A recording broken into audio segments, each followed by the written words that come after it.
Hi guys, this is Varun Dhawan and you're watching me on Bollywood Nazar. Hi, this is Karthik Aryan, and you're watching me on BollywoodNazar. Hi, this is Imran Hashmi, and you're watching me on BollywoodNazar. We stretched a bit too far in the seventh season and we made fun of it ourselves in our first promo, in our first communication about stuff that, we were talking about. Every time coffee comes, it's always exciting. Conversations are always more candid. But we felt like, this time around, and perhaps subsequently, the conversation should be fun, exciting, the games, the rapid fire, all of that. But we also felt like it'd be nice to get an insight into a celebrity's emotional state of being, besides just being movie stars and the projections that they have in the real world. It was so real. I just felt that, we had a ringside view. We were sitting in their living rooms, and thanks to Karan, you got us all there. Thank you so much. For most of us, and as I said, 19 years is a long time, guys. I mean, I have memories of seasons, okay, better than memories of my own seasons, all right? So, for me, one of the most glorious seasons was the one when Rakhi Sawant was on the couch, for example. You were always a marker of our times. You told us what was sticking, what was hot. But tell me, what are these 19 years and this show particularly meant to you? I mean, it's very tough to really encapsulate my emotion vis-a-vis Coffee with Karan because predominantly and primarily I'm a filmmaker and that is my primary passion. But this is such a huge part of who I am, and I can't separate the two at all. Many a time, wherever I am in the world, people scream coffee, coffee like I'm a beverage and not a person. And I have to turn around and say my name is Karan, and you can't drink me. But of course, being consumed is always a great thing. But it's also when it's like a double-edged sword, right? You're a filmmaker and you want to be asked what your next movie is. Invariably, you're asked when the next season is and who's next on the couch. And it's like Kabhi Khushi Kabhi Gham, because the khushi in it is that you've done something for 19 years, spread over 8 seasons, that's created its own impact in pop culture, and yet you feel arey yaar, kabhi kabhi meri picturon ke bare mein baat kar liya karo. But there is so much energy and excitement that surrounds Coffee with Karan that it's always heartening, though, I have to say, full of gratitude. Very few shows really have been around for 19 years. Truly. And this is one of them. And the fact that you can still tolerate me after 19 years, I'm eternally grateful. So I don't have to go by the trolls, really, because what the trolls suggest is otherwise. So I feel that's a virtual world, but the real world, this beverage gets a lot of love, and I'm happy. Absolutely. Some love for that, guys. Oh my God, 19 years, I love it. Also, I want to acknowledge the fact that with Hotstar coming on board and taking the show, it's reaching so many homes. Do you think that, that has also been its own journey for you? I mean, absolutely. The power of Hotstar lies in its massive reach. Disney Plus Hotstar has been a huge blessing to Coffee with Karan. In space, I think that you lose a little bit of that, which is what I'm just sharing with you all the inside chatter that went behind Coffee with Karan, and we kept coming back to finding a replacement to Rapid Fire. Oh, man. And the sad thing is people are much more worried now than they were in the first 3 seasons, because nobody wants a PR nightmare, right? Nobody wants to be getting into, so everyone is so careful that you have to kind of make sure that you eventually change the language of the rapid fire, so at least you'll get something. Otherwise people are there were times where people have answered with abandon, most overrated, most underrated, and I'm answers were just flowing. Today, I wouldn't answer those. How can I expect them to? We all have to somewhere be, we're in a very sensitive climate always. Social media has made us so much more sensitized to sensitivity. So everyone is so much more sensitive about what they're saying, what they're expected to say. Fan clubs get angry, and I don't want any of that.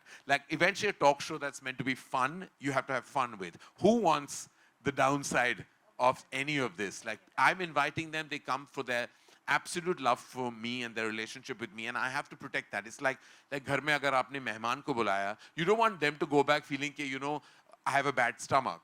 They want to go back home feeling Are yaar, you know, we were well taken care of. And, I mean, you know, they always say that you need a shot of coffee to wake you up, but this is coffee in its wokest avatar in 2023.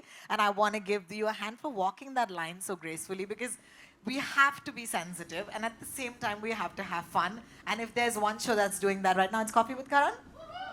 All right, thank you for the consensus. My favorite episode, and let me just go straight off the bat, Ranveer Deepika. Oh my God, that video. Thank you, thank you. I have nothing to do with that video. The beauty, the romance, the intensity, the emotion of that video comes from both of them, from their hearts and souls. And it was their idea to share that with us. And I was very, very, very touched. And I'm very grateful to both Ranveer and Deepika for actually sharing with not just me, but the entire world, a very private part of their lives. Those 4 minutes are possibly one of the most precious 4 minutes of Coffee with Karan in its entirety. And I say that spanning 8 seasons because it takes a very large and generous heart to share the way they did. Because it was many years after their marriage and it could have very easily not been shared. And I never asked for it. I never asked for it and I got it. And I feel it's the first time on Coffee with Karan where I got much more than I bargained for. So I picked my favorite episode. I'm going to quickly go around this place, look at faces and say, what's yours? Kuch kuch hota hai reunion. Oh, I'm living for this. Thank you. Listen, you know, on that episode, like, I felt like I couldn't stop laughing. It was just hilarious. It was, and there was nothing, it was not, I thought that, is it going to really come across funny or am I only finding them mad? Because like I was mad, they were mad and we were just laughing. At one point I had to get up because my stomach was hurting.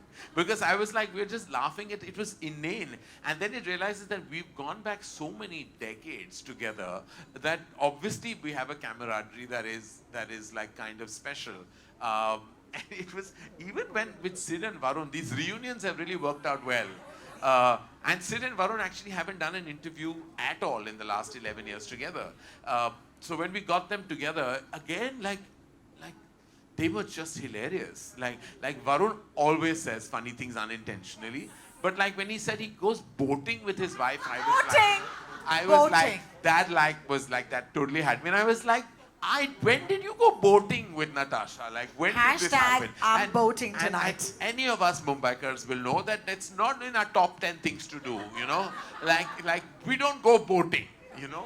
You can walk, you can dance, you can go and say, I've gone and seen a movie, I've gone theater experiences, had fun here, had fun there, but boating is not something that I would come across here. Gems from the season. Favorite episode? Is it possible to ask Karan Johar what his favorite episode is from this season? I mean, I can't answer that question. Of course not. In fact, I've enjoyed all of them. I have to say that each one of them was special in its own way, and that is an absolutely politically correct answer. And I'm going to stick with it. Thank God there are no hampers right now. Yeah, because I'm not winning anything at the end of this, so I'm not saying it. And they've all come with lots of love in their heart, and I'm not choosing. Oh my God. All right, so then I think it's time to let you do some questions, right? So we have a mic, it'll pass around. Obviously, you'll address your question to Karan Johar, not me, so go for it. Hi, Karan. Hi. Karan, my favorite was Vicky and Kiara after Sid and Right. Varun. But I want to know from you, what was the best moment from this episode for you? What was the highlight I'm apart telling you, from the fact that well, actually, it was rather sweet hearing about Kiara's proposal story. I thought it was like quite sweet when she spoke about how Sid proposed to her in Rome, and of course, I knew that had happened. But it's like what I love is when people actually drop their guard and share bits of their personal life that no one else would like know about, or no other show or interview would have access to. I thought that was sweet, and I just thought Vicky was like wonderful throughout. Like he has such an easy personality on camera. Like he's just so himself all the time. I feel like that's how he comes across when he puts up a Punjabi rap video, or when he gives an unabashedly brilliant performance in Sam Bahadur and everything that he's done. Kiara has such a gorgeous, real energy, and I just thought like so much of that episode was so lovely. You know, there are a few episodes that keep you smiling throughout, and that was one of them. Hi, Karan sir. My question to you is, you had revealed, in one of the episodes that there was a period of time when you were not on talking terms with Kareena and Kajol. Yeah. I mean, a little bit of that is also mentioned in your book. Yeah. But for those who do not know, do you want to say a little more about that? And do you think that period has strengthened your bond with them? I mean, absolutely. They're not. Well, with time you realize that the relationships go through ups and downs. Um, I never want to go back to the time when we weren't speaking, because those are times that I feel I lost out on precious time with two women I absolutely love. I'm just glad that today we are even stronger as friends, as family. And in fact, it's bizarre because when I speak about, I never thought that Kareena and I would have children at the absolute same time. Like I always wondered because I was an older parent. Like when I had my kids, I was 44 years old, and I kept thinking in my heart that, I'm going to obviously be the oldest person in a PTA meeting, or on a WhatsApp group, or in a birthday party, and that's so far from the truth, because Kareena had Temur at 2 months prior to Yash and Ruhi's birth, and Rani had Adira a year before. And I was like, these are two of my closest friends, and they both actually, have kids around the same age. And if you see Kajal with my kids, it's like she's becomes one of them. And I'm just so glad that I have this support system of all these friends. Because when you're a single parent, you have to know one thing, that you do need, barring the fact that I'm eternally grateful to the universe for my mother and how she co-parents Yash and Rui with me, but I'm also very grateful for my friends, because they're all there. They're all there with all their hearts. And so even though we went through a phase, I'm just glad that we are even stronger today. And I think what doesn't break you makes you stronger. Thank you for that beautiful question. After you, there is a girl with with her hand up for a while. Yes, ma'am, you. Yes. Would you just raise, just stand up so that they can give you a mic later? That's okay, ma'am. We'll come to you after. Okay, thank you. Yes, Ankita, please go ahead. Hi, Karan. Hi. Karan, this season was special because you brought up a topic which nobody thought a pop culture show like this would bring up. That's anxiety. Yeah. And not just about anxiety, you spoke about your battle with it, how you dealt with it. What prompted you to actually come out and speak about it at such a big platform? And post you have done so, what's the impact you have seen? How have people taken it in court? So I think that what happened on that episode was organic. It wasn't planned. If you know and have followed the seasons, a lot of it is unplanned. A lot of the conversation is just flows. I felt at that point of time when I saw that beautiful video of Deepika and Ranveer's, I felt like, apart from the fact that you talk about your loneliness, but you also, because Deepika has expressed herself in the public domain about her depression and the fact that she has even a foundation, that deals with it with such absolute brilliance. I had to say that, it was something that I felt like I needed to share, because I feel like a lot of us as public figures, you go through things, and I feel if you touch on those topics, you're empowering many others to also speak about it.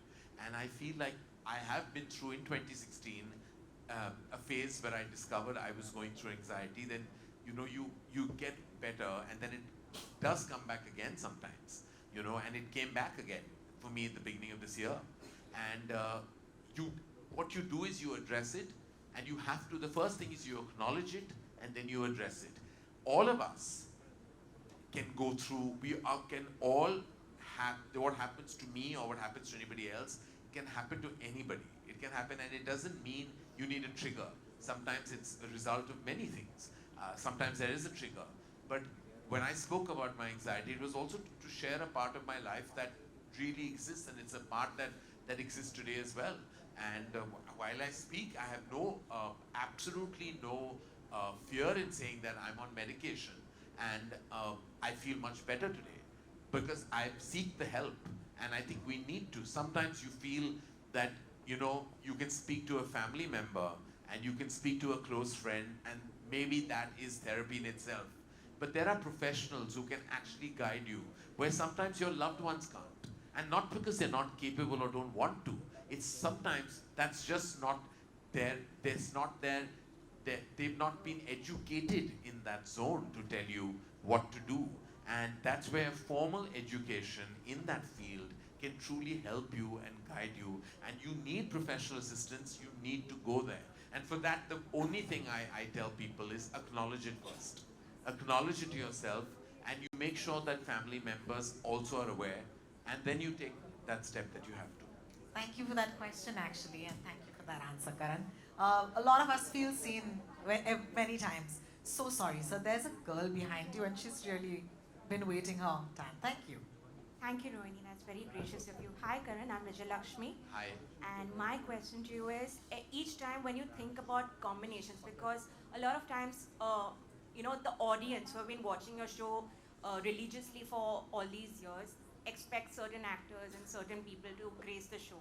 But for you, it's always about combinations and how. So I want to ask you, how are these thought through? Like, is it basis on relevance? Is it basis on social media chatter? Is it basis on the combinations? How are the combinations just thought out? You forgot availability and intent. Yes. There are two very important things that actually make combinations. One is their desire to actually come on the show. Second is their availability in that combination. The third is that you put up a set and you've got to finish it in a month and a half. And you've got to kind of, those are external factors that people don't think. It's very easy for you to say, get A and B together. But are A and B in town during that time? Are they busy? Do they even want to come? I can't force anyone to come on the show. They have to want to come. And sometimes they want to but are not in town and are genuinely busy and tied up, and they're not being able, B is not being able to match A, and A is not being able to perhaps match C that you have thought of. And then it's, as I said, it's availability, it's intent, it's infrastructure, it's so much goes into combining two people together. And that's the God's honest truth. Like, everybody has said, why can't you get, and I'm like, I'm not a magician. I cannot. These are busy people. I mean, people make their own combinations in their head. But like, you please imagine that conversation between those two people, because it's not going to happen for various reasons. It's called a hypothetical coffee with Karan. All right. Oh, damn. I'm not. Don't shoot the messenger, but last question. Ma'am. Can I ask? Yes, sir. You already have a mic. Just go with your male privilege. Go for it. Wow. Wow, that's a very nice thing to say. No, the girl is seeming bummed. Okay, yeah. I can give it to... We'll take two questions. No, Please go ahead. for it, yeah. Come on, yeah. अरे शर्माओ मत, Hey, पूछ go low. for it.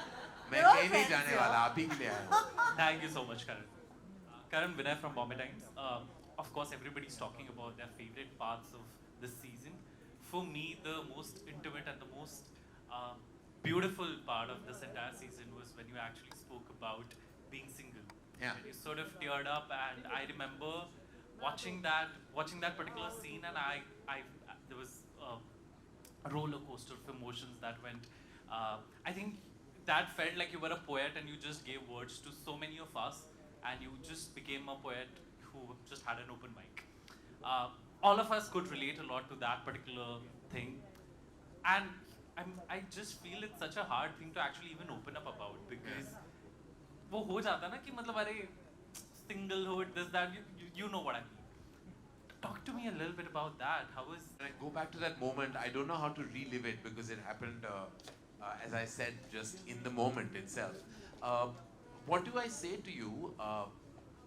People tend to judge you by an impression they have of you, by what they know and see of you, but nobody really knows who the real person is behind any of the projected intent of that social public figure.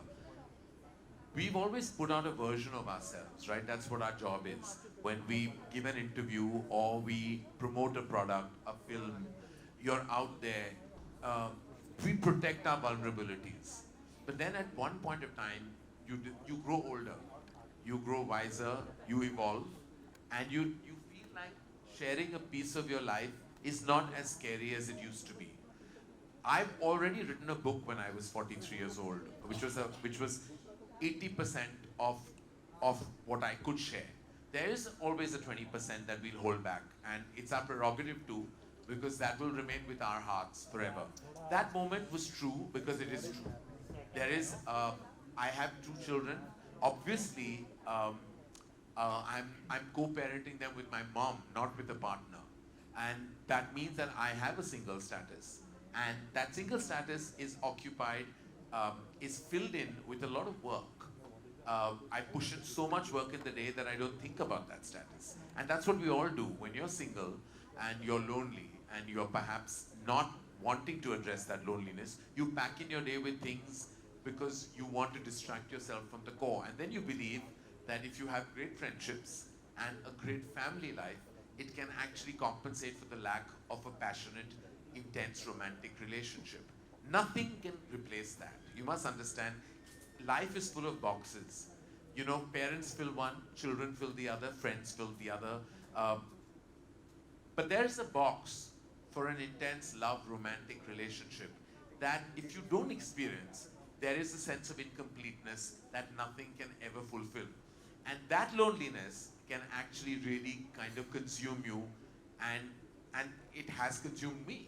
And I have not been in a relationship for very many years, a decade and more, and only I know what that really feels like. Fortunately for me, I can live vicariously through cinema.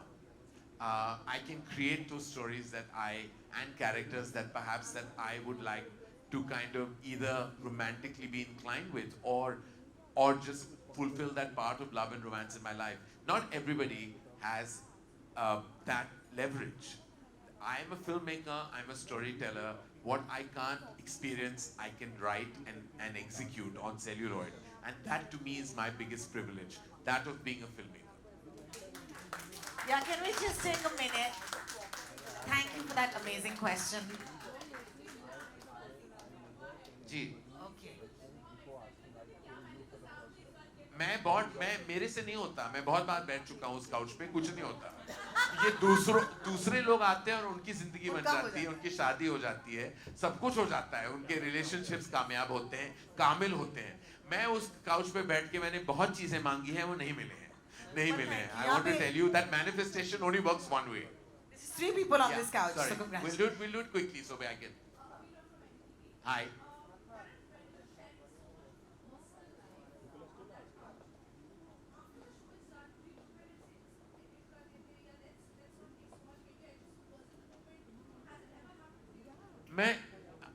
I have said this, I've been asked by the team much more than I've said it to cut things out. I have actually never wanted to cut stuff out because I feel like everybody else protects your interests much more than I have myself.